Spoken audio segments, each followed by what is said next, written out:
తుగమాటి వెంకటకృష్ణారెడ్డి అనే నేను శాసనసభ్యునిగా ఎన్నికైనందున శాసనం ద్వారా నిర్మితమైన భారత రాజ్యాంగం పట్ల నిజమైన విశ్వాసం, విధేయత చూపుతానని, భారతదేశ సార్వభౌమాధికారాన్ని, సమగ్రతను కాపాడుతానని, నేను స్వీకరించబోయే కర్తవ్యాన్ని శ్రద్ధాశక్తులతో నిర్వహిస్తానని దైవ సాక్షిగా ప్రమాణం చేస్తున్నాను.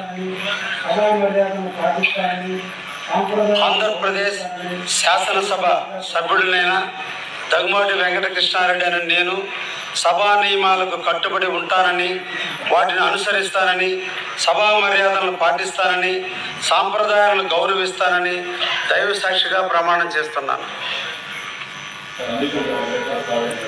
శ్రీ వెంకట ప్రసాద్ కందికుంట.